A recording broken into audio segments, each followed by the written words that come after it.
জোহার। আমরা United forum of all আদিবাসী অর্গানাইজেশনের একটা মিটিংয়ে উপস্থিত হয়েছি।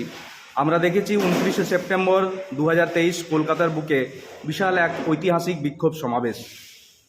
তারপর আজকের এই মিটিং, ওনাদের কাছ থেকে জেনে নেব ফোরামের আগামী কর্মসূচি কী। জোহার। আজকে আমরা বাঁকুড়া রাঢ় একাডেমিতে ইউনাইটেড ফোরামের এক আলোচনা সভা অনুষ্ঠিত হলো এবং সেটা আগামী দিনের কর্মসূচির বিষয় নিয়েই আজকে বাঁকুড়ার রাঢ় একাডেমিতে আমরা আলোচনায় সমবেত হয়েছি। আগামী 20 ডিসেম্বর আমাদের এই রাজ্যের যে সমস্ত আদিবাসী জনপ্রতিনিধি আছেন, এমএলএ এমপি রয়েছেন, ওনাদেরকে ইউনাইটেড ফোরামের যে সমস্ত দাবি দেওয়া, সেই দাবি দেওয়াগুলো ওনাদের সামনে আমরা পেশ করব। মূলত সেই বিষয়টাকে নিয়েই আজকে 27শে নভেম্বর 2023 বাঁকুড়া রাঢ় একাডেমিতে আমরা মিলিত হয়েছি এবং আগামী দিনের কর্মসূচি সম্পর্কিত বিষয় নিয়ে আজকে আমরা আলোচনা করেছি। আচ্ছা, আপনাদের দাবি দেওয়াগুলো কী কী থাকবে? আমাদের দাবি দেওয়াগুলো, যেটা গত 29শে সেপ্টেম্বর কলকাতা রাসমণি রোডে যে বিক্ষোভ সমাবেশটা আমরা করেছিলাম, সেই বিক্ষোভ সমাবেশে রাজ্যপাল এবং মুখ্যমন্ত্রীর কাছে যে মেমোরেন্ডাম আমরা দিয়েছিলাম, সেই মেমোরেন্ডামটাই আমাদের এই এমএলএ এবং এমপিদেরকে দেওয়া হচ্ছে। অর্থাৎ সেখানে ছিল বিষয়বস্তু যে ক্ষত্রিয় কর্মীদেরকে এসটি করণের বিরোধিতার বিষয় নিয়ে, আমাদের ফেক এসটি সম্পর্কিত বিষয় নিয়ে ছিল, ইউসিসি বিল নিয়ে আমাদের বিরোধিতা ছিল এবং ফরেস্ট রাইট অ্যাক্ট যে সংশোধনী বিল তার বিরুদ্ধে, দেউচা পোচামি এবং অযোধ্যা প্রোটেস্ট সেটার বিরুদ্ধে, এই সমস্ত দাবিগুলোই এবং যে সমস্ত হোস্টেলগুলো, আদিবাসী হোস্টেলগুলো বন্ধ হয়ে আছে সেগুলোকে পুনরায় চালু করার পক্ষে, এই সমস্ত যে দাবিগুলো ছিল সেই দাবিগুলোকে নিয়েই আমাদের আদিবাসী এমএলএদের কাছে আমরা যাচ্ছি। আচ্ছা, আমরা সোশ্যাল মিডিয়াতে বা প্রিন্ট মিডিয়াতেও দেখছি, যখনই কোনো নিয়োগের কোনো রেজাল্ট বের হচ্ছে, সেখানে সন্দেহজনক এসটির তালিকা কিন্তু ক্রমশ দীর্ঘায়িত হচ্ছে। এ ব্যাপারে নিশ্চয়ই আদিবাসী জনপ্রতিনিধিরা ওনারাও জানেন। তো আপনাদের যে 20 ডিসেম্বর যে আপনাদের বিক্ষোভ সমাবেশ, ডেপুটেশন, সেই ডেপুটেশন দিলেই কি এই সমস্যার সমাধান হয়ে যাবে? আপনারা কি বলেন? সমস্যা সমাধান হবে কিনা তার ভবিষ্যতেই বলবে।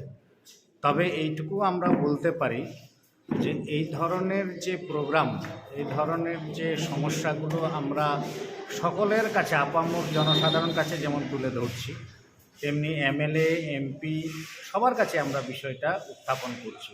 শুধু তাই না, আমাদের আপনারা জানেন ইউনাইটেড ফোরাম অফ অল আদিবাসী অর্গানাইজেশনের সহযোগী একটা সংগঠন আছে, তার নাম হচ্ছে পশ্চিমবঙ্গ আদিবাসী কল্যাণ সমিতি। মূলত তারা এই ফেক সার্টিফিকেট নিয়েই কাজ করে। তাহলে সেই দিক থেকে তারা আজ থেকে 2 বছর আগে যখন প্রথম আওয়াজটা তুলেছিল, তখন কিন্তু তারা বিশ্বাস করতে চায়নি।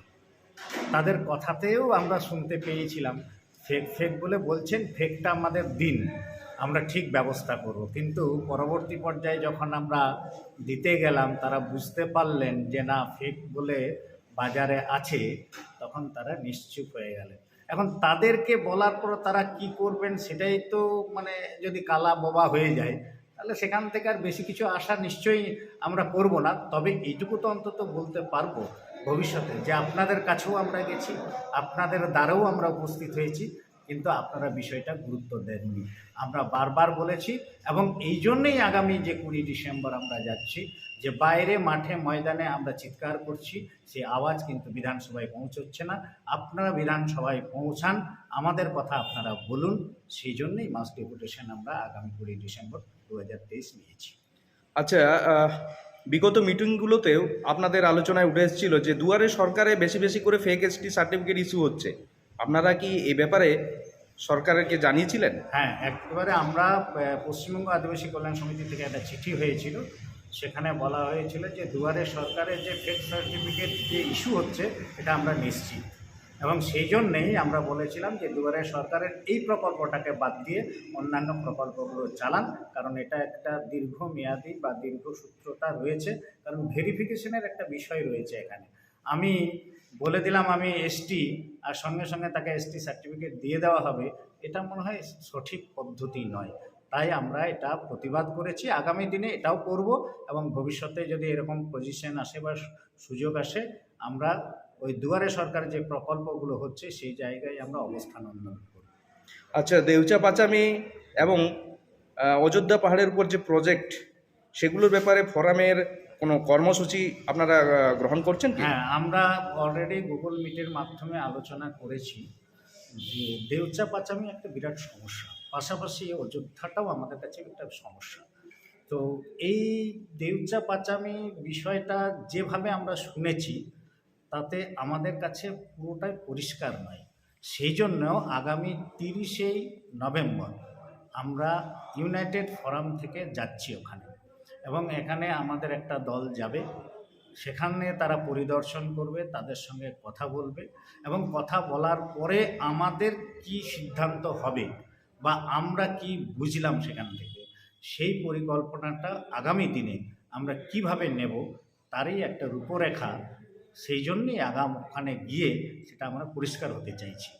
পাশাপাশি এটাও আমরা আবার বলেছি, দেউচা পাচামিতে যেমন আমরা যাচ্ছি, ঠিক অযোধ্যাতেও আমরা ইউনাইটেড ফোরাম থেকে যাব, এবং পিন পয়েন্ট একদম অযোধ্যাতে গিয়ে যে আন্দোলনটা আমরা করতে পারবো, সেইভাবেই যদি আমরা সেখান থেকে সাড়া পাই বা সেভাবে যদি আমাদের মনে হয় যে না ওখানে আন্দোলন করা দরকার আছে, তাহলে আমরা আন্দোলন করব।